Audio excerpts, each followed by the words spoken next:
अस्सलाम वालेकुम नाजरीन, मैं हूं साजिद हसन और आप मेरा यूट्यूब और फेसबुक पेज देख रहे हैं। इमामुल हक, जिनको अगर ये कहा जाए कि बेगानी शादी में अब्दुल्ला दीवाना, तो ये गलत बात नहीं होगी। इमामुल हक बहुत अच्छा बैट्समैन है और उसकी मैं बैटिंग का मोतरफ भी हूं। इस हवाले से उन्होंने एक बयान दिया है और इंडियन क्रिकेटर्स की तारीफ की है। इस हवाले से आपको बताऊंगा। और दिलेर सिंह मेहदी, जिनको हम इंडिया के गुलकार हैं और पंजाबी गाने गाते हैं, इनको हम गुलकार और एक एंटरटेनर के तौर पर देखते थे। एक एंटरटेन करते हैं लोगों को गाने गाकर और अपने गानों से लोगों को लुभाते हैं। लेकिन अब ये बात पता चली है कि वो सिर्फ गाने नहीं गाते बल्कि और भी बहुत सारे जुर्म करते हैं और इस वजह से उनको 2 साल कैद की सजा हुई है। पहले बात कर लेते हैं इमामुल हक की। इमामुल हक के हवाले से एक स्टोरी सामने आई तो मैंने कहा अपने नाजरीन के साथ शेयर करूं। मकामी मीडिया को एक इंटरव्यू दिया है इमामुल हक ने और उनसे पूछा गया है कि आपका बेहतरीन और पसंदीदा बल्लेबाज कौन सा है, तो उन्होंने इंडियन खिलाड़ियों के नामों की लाइन लगा दी।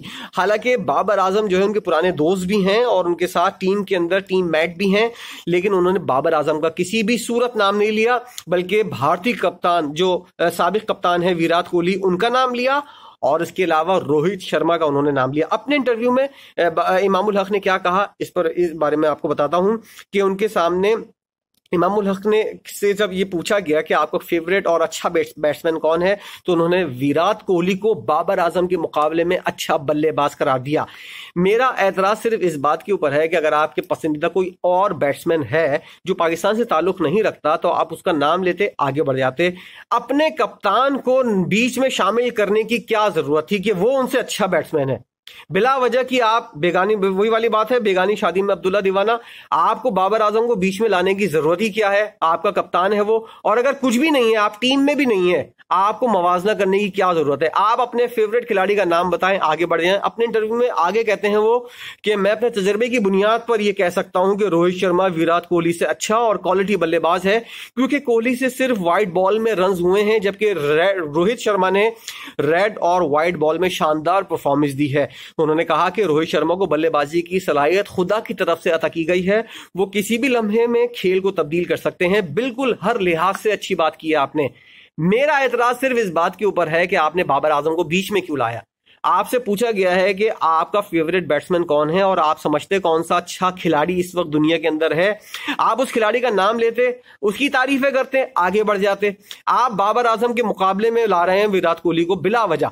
लोग लाते हैं, लेकिन आप एज अ खिलाड़ी और आप, क्योंकि आपसे सवाल नहीं हुआ है, लेकिन आप बिला वजह बाबर आजम का मवाजना उनसे कर रहे हैं और डिग्रेड करने की कोशिश की है उन्होंने। अब ये जाने और बाबर आजम जाने, उनकी टीम, उनकी खिलाड़ी और वो सब। लेकिन एक और खबर जिसके बारे में मैं आपको बताऊं, दिलेर सिंह मेहदी के बारे में मैं खुद सुनकर हैरान हो गया और मुझे बाद में पता चला, मैं काफी उनका फैन हूं और उनके काफी गाने भी मैंने सुने हैं, लेकिन अब उनको 2 साल कैद की सजा हुई है। ये एक बहुत बड़ा जुर्म है जिसकी वजह से उनको कैद हुई है और इत्तलात ये भी सामने आ रही हैं कि उनको जो है वो कुछ जुर्माना भी भरना पड़ेगा।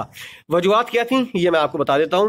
गैर मुल्की मीडिया के मुताबिक भारतीय रियासत पटियाला की अदालत ने भारतीय मारूफ गुलकार दिलेर सिंह मेहदी के खिलाफ इंसानी स्मगलिंग केस का फैसला सुनाया है और ये केस का फैसला काफी सालों चला है। दिलेर मेहदी को 2 साल कैद की सजा सुनाए जाने के बाद गुलकार को आताए अदालत से ही गिरफ्तार कर लिया गया है। कुछ और डिटेल सामने आई हैं कि दिलेर मेहदी और उनके भाई पर 2003 में इंसानी स्मगलिंग का इल्जाम आयद किया गया था। दोनों भाइयों पर पैसे लेकर लोगों को बैरून मुल्क भिजवाने का इल्जाम था और इस तरह के लोग होते हैं जो इस तरह की चीजें करते हैं कि गुलकार लोगों को गैर कानूनी तौर पर मुल्क से बाहर ले जाते हैं और इस तरह के पहले भी वाकयात इंडिया में सामने आए और कुछ वाकयात पाकिस्तान में भी हुए हैं और वो उनको उनके बैंड का हिस्सा करार देकर, जैसे कि कहते हैं कि हमारे बैंड का हिस्सा है ये, और इसको बाहर ले जाते हैं और उससे पैसे पकड़ते हैं और उसको बाहर वहीं कहीं वो स्लिप हो जाता है और वो वापस नहीं आ पाता। दिलेर मेहदी और उनके भाई ने 1998 और 1999 में 10 अफराद को अपना ग्रुप मेंबर जाहिर किया और अमेरिका पहुंचा दिया था। इसके अलावा भारतीय मीडिया का यह भी कहना है कि इंसानी स्मगलिंग का मुकदमा दर्ज होने के बाद गुलकार और भाई को अक्टूबर 2003 में गिरफ्तार किया गया था, ताहम दोनों भाई जमानत पर थे और इसके बाद वो रिहा हो गए थे। लेकिन अब अदालत ने यह फैसला सुना दिया है और सिर्फ 10 लोग नहीं है, इससे कहीं ज्यादा ये तादाद है जो बताई जा रही है कि उन्होंने एक्सेप्ट तो 10 लोगों को किया, लेकिन बहुत बड़ी तादाद है जिनको इन्होंने इंसानी स्मगलिंग के तौर पर बैरून मुल्क मुंतकिल किया और वहां से उनसे पैसे बटोर के, एक तो आप कॉन्सर्ट से भी पैसे लेते हैं और उसके बाद इस तरह के काम भी करते हैं। आपकी इज्जत के ऊपर यकीनी तौर पर हर्फ आएगा, क्योंकि आपने इतना नाम जो कमाया था पंजाबी गाने गाकर, उससे आपकी इज्जत के ऊपर और आपके नाम के ऊपर जो डेंट पहुंचेगा उसका मदावा कोई नहीं कर सकता। तो दिलेर सिंह मेहदी जो मुझे बहुत पसंद थे, अब मेरा एक तरह से अफसोस मुझे हुआ है कि वो शख्स जो है वो एक मुजरिम के तौर पर जेल के अंदर 2 साल गुजारेगा। 2 चीजें थी मैंने आपके साथ क्लियर की और कुछ मुझे खदशात थे इमामुल हक के हवाले से। और वीडियो आपने देखी, अगर इसको पसंद किया है तो उसको लाइक भी कीजिएगा। वीडियो देखने का बहुत शुक्रिया।